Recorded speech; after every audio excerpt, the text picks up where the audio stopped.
नमस्कार, मैं हूँ सान्या और इस वीडियो में आप जानेंगे कैसे दुनिया भर में कितनी बुरी कंडीशन हो चुकी है इलेक्शन होने के बाद। पहली खबर बंगाल से मिल रही है। बंगाल में अभी बीजेपी की सरकार बनी है, बट लोगों को इससे कोई फायदा नजर नहीं आ रहा बीजेपी की सरकार बनने से। मैं ऐसा क्यों कह रही हूँ, आप इस पोस्ट को देखिए। इस पोस्ट में जो आपको लेडी दिख रही है, उसने लोन ले रखा है 5 लाख का गाय को पालने के लिए, और कुर्बानी के टाइम पर वो मुस्लिम लोगों को बेच देगी ताकि इससे उनको ज्यादा मुनाफा हो सके। लेकिन बंगाल के सीएम सुरेंद्र सिंह ने गाय को बेचने के लिए, गाय को कुर्बानी करने के लिए सख्त मना कर दिया है, जिसकी वजह से जिन जिन लोगों का व्यापार इन सब चीजों से जुड़ा था, अब उन लोगों का घाटा हो रहा है और इस वजह से वो अब रो रहे हैं। না তো গলায় দড়ি দিতে বলো, আর না হলে বিষ আনতে বলো। বিষ তো ফ্রি পয়সায় পাওয়া যাচ্ছে। রেখা তো ও গরু লাগাচ্ছে, কোন আক্কেলে ও খাওয়া দিতে পারবে? এককাল গোবর ফেলতে পারবে? আমার 5 লাখ টাকা লোন নেওয়া, সব মহিলারা এসছে আমার বাড়িতে, এসে বলছে লোন শোধ করো। আমি কি করে করব? চলো আমার বাড়িতে কি অবস্থা। हर साल मुस्लिम बकरीद पर कुर्बानी के लिए गाय खरीदते थे, मगर इस साल सीएम के लगाए गए कानून की वजह से वो नहीं खरीद पाएंगे, जिसकी वजह से हिंदू लोगों का घाटा हो रहा है। कुछ गरीब हिंदू महिलाएं जो गायों का व्यापार करती थी, गायों से रिलेटेड उनका काम था, उन्होंने गाय खरीदने के लिए काफ़ी सारा पैसा लगाया था। अब बेचने के लिए तैयार है, बट अब कोई खरीद नहीं रहा है, जिसकी वजह से उनको ज़्यादा प्रॉब्लम हो रही है। घर चलाना उनके लिए काफ़ी ज़्यादा मुश्किल बन गया है। इसकी वजह से जो गाय व्यापारी लोग हैं, उनका काफ़ी ज़्यादा नुकसान हो रहा है, काफ़ी ज़्यादा घाटा हुआ है। गाय कोई खरीद नहीं रहा है, महंगाई ऑलरेडी बढ़ी पड़ी है, और जो गाय को खरीदते समय ब्याज लगा था वो भी बढ़ ही रहा है। I have a one question to सरकार, आखिर गरीब आदमी करे तो करे क्या? अगर आप किसी चीज़ में बैन लगा भी रहे हो तो उसका सोल्यूशन भी निकालो। अगर किसी चीज़ बैन लगाने पर प्रॉब्लम क्रिएट हो रही है तो उस प्रॉब्लम को सॉल्व भी करो आप। इस वीडियो के वायरल होने के बाद लोग ये भी कह रहे हैं कि जिस धर्म की तुम लोग पूजा कर रहे हो, उसी धर्म के खिलाफ तुम काम भी कर रहे हो। ये तो होना ही था। यहीं दूसरी तरफ लोग कह रहे हैं कि ये तो होना ही है। नेताओं और उनके बेरोजगार ब्रेन वॉश अनभक्तों को ये नहीं पता है कि कमाने खाने का तरीका एक दूसरे से ही जुड़ा हुआ है। अगली खबर पर नजर डालेंगे तो बंगाल में ही कई लोगों के घरों में बुलडोजर चलाया गया है। कुछ लोग इस एक्शन को सपोर्ट कर रहे हैं। उनका मानना है कि इलीगल कंस्ट्रक्शन को हटाना चाहिए, स्पेसिफिकली अनसेफ बिल्डिंग के अगेंस्ट। तो वहीं दूसरी तरफ इफेक्टिव फैमिली और अपोजिशन पार्टी कह रही है कि गरीब लोगों के घर तोड़े जा रहे हैं बिना कोई प्रॉपर नोटिस दिए, इसलिए ये इशू अब पॉलिटिकल इशू भी बन गया है। सोशल मीडिया पर बहुत डिबेट चल रहे हैं। दूसरी तरफ जो इफेक्टिव फैमिली है, जिनके घरों को तोड़ा गया है, और जो अपोजिशन है, वो कह रहे हैं कि एक प्रॉपर नोटिस भी इन लोगों ने नहीं दिया था। बगैर नोटिस के ही इन लोगों ने रातों रात बुलडोजर चला दिए। वेस्ट बंगाल कांग्रेस प्रेसिडेंट शुभंकर शंकर का कहना है कि ये हमारे बंगाल का कल्चर नहीं है, ये बुलडोजर की संस्कृति है, इसके खिलाफ हम लोग रहेंगे। कब्जे के खिलाफ बुलडोजर चला है। देखिए, बंगाल का संस्कृति ये नहीं है, बुलडोजर का संस्कृति नहीं है। उसका विरोध में हम लोग रहेगा, बट सरकार को ये भी मौका देना चाहता हूँ। अपने नया नया आया है, आप लोग इधर का पानी, इधर का मिट्टी को देख लीजिए। ये भाजपा का मिट्टी नहीं था। फिर भाजपा को क्षमता में जब आया, मैं जनता का जो राय उसको मैं मानता हूँ, उसको रिस्पेक्ट करता हूँ। और साथ साथ में जो नया सरकार आया है, उनका पास सब लोग का जो उम्मीद है, हम चाहता हूँ कि अपने उम्मीद को पूरा कीजिए, और उम्मीद पूरा नहीं होगा तो सड़क पर हमारा साथ आपका मुलाकात होगा। अगली खबर पर नजर डालेंगे तो देश में एक बार फिर से पेट्रोल के दाम को बढ़ा दिया गया है। लोग इस पर कह रहे हैं कि अनभक्तों को एक कार्ड बनाकर दे देना चाहिए, बेशक वो बाद में 5000 लीटर पेट्रोल ले या फिर 5000 का सिलेंडर ही खरीदे। ये भी कह रहे हैं कि अनभक्तों को कोई फर्क नहीं पड़ता है, बेशक महंगाई कितनी भी बढ़ क्यों नहीं जाती है, तो उनसे क्यों ना वसूला जाए 100%। 5000 तो बहुत है, 1000 का भी पेट्रोल उनसे लेकर दिखाओ, तब हम मानेंगे। लोग पेट्रोल पंप पे जाकर मोदी है तो मुमकिन है गाने को बजाए जा रहे हैं।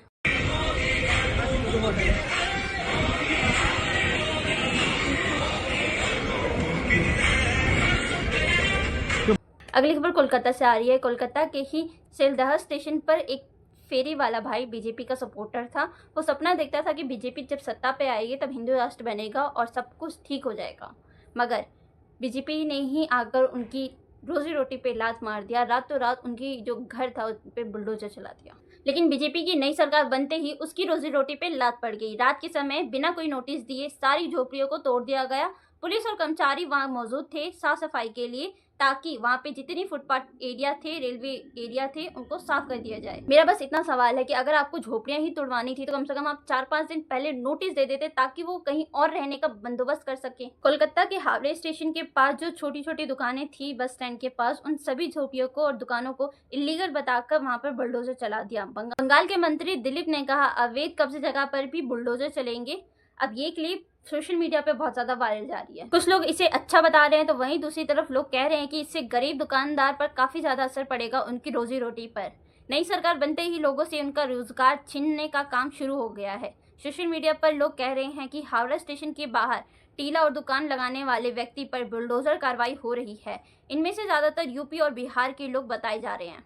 कहा जा रहा है कि जिन लोगों के घरों के ऊपर बुलडोजर चलाया था वो पहले इलेक्शन के टाइम पे जय श्री राम के नारे लगा रहे थे बीजेपी की रैली में और बीजेपी को सपोर्ट कर रहे थे, लेकिन अब उन्हीं के ऊपर कार्रवाई की जा रही है। कुछ लोग इसे कर्मा बता रहे हैं। साथ ही साथ लोग ये भी कह रहे हैं कि ममता बनर्जी ने कभी भी बिहार से जो लोग कमाने के लिए पश्चिम बंगाल आते हैं झालमुरी बेचकर, उन पर कभी भी बुलडोजर नहीं चलाया।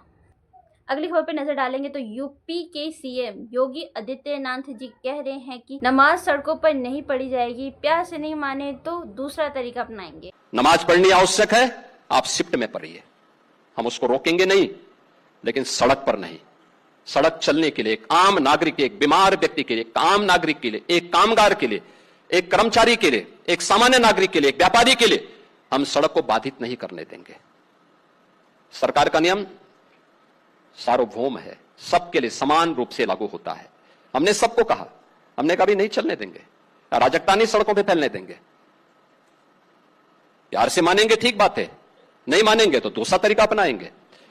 लोग ये भी कह रहे हैं कि योगी जी आप एक गरीब स्टेट के सीएम हैं, आप उस स्टेट के सीएम हैं जहां नौकरी लेने के लिए आपकी स्टेट के यंग ब्लड पीएचडी होल्डर भी 4th क्लास जॉब के लिए तरस रहा है, और आप मर्सिडीज में एसी ऑन करके ये कह रहे हैं कि ये मत करो, बिजली इस्तेमाल मत करो। वहीं दूसरी तरफ लोग कह रहे हैं कि कांवड़ पे कहाँ चला जाता है आपका ये ज्ञान, 10 दिन के लिए रोड ब्लॉक कर देते हो तब क्या होता है। आज तक चैनल एंकर अंजना ओम प्रकाश भी कह रही है कि योगी जी ने आखिर क्या गलत कहा है। वायरस पठान जी, योगी आदित्यनाथ ने क्या गलत कहा है?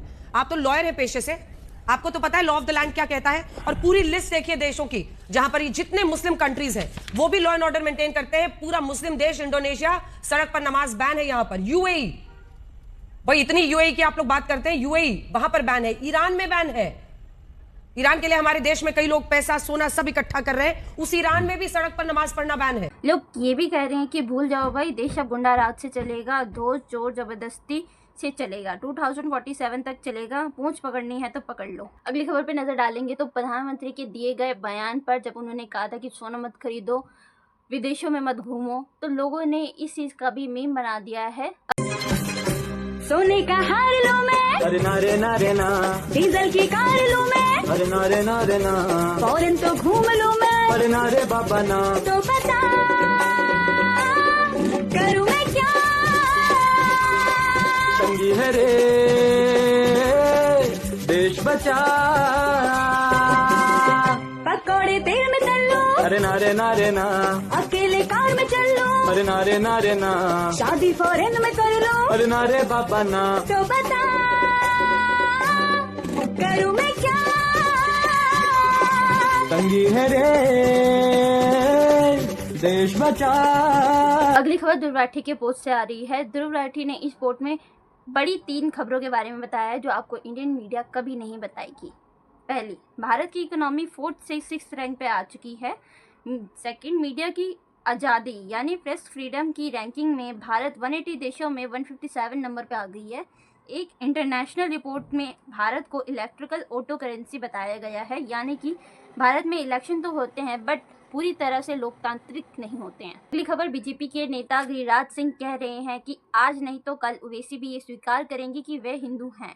इसमें ओवैसी साहब ने भी मुंह तोड़ जवाब दिया है। उन्होंने गिरिराज सिंह को सिर्फ जवाब ही नहीं दिया है बल्कि उनकी मंत्री होने की पोजीशन को भी उनको बताया है, उनके काम को। क्या आपको पता है कि यान की कीमतों में भारी बढ़ोतरी वाराणसी, सूरत, मालेगांव, मुबारकपुर आदि के एमएसएमई और माइक्रो पावर लूम बनकरों को पूरी तरह से प्रभावित कर रही है। इसके कारण यूनिट बंद हो रही है और बेरोजगारी बढ़ रही है। कई लोग ओवैसी के इस ट्वीट से काफ़ी ज़्यादा खुश हुए हैं क्योंकि अपोजिशन के होने के बाद भी उन्होंने गरीब लोगों की असली समस्याओं को उठाया है। ये मुद्दा किसी एक धर्म का नहीं है बल्कि देश के कई छोटे उद्योग और रोजगार का है। लोग ये भी कह रहे हैं कि आप तो खेल के नियम तोड़ रहे हैं ओवैसी साहब। गिरिराज ने जिस भाषा में सवाल किया है उसको उसी भाषा में जवाब की उम्मीद थी। ये सब उसके पल्ले नहीं पड़ता। उसको इल्म की बात नहीं, सिर्फ चिल्लम की बात समझ आती है। अगली पोस्ट में लोग कह रहे हैं कि मैं ना ही ओवैसी जी का सपोर्टर हूं ना ही गिरिराज सिंह का, लेकिन एक केंद्रीय मंत्री को इतने शांत और विनम्र तरीके से जवाब देते हुए अच्छा लगा। उम्मीद है कि ओवैसी के बातों से गिरिराज सिंह अपने काम पर ध्यान लगाएंगे।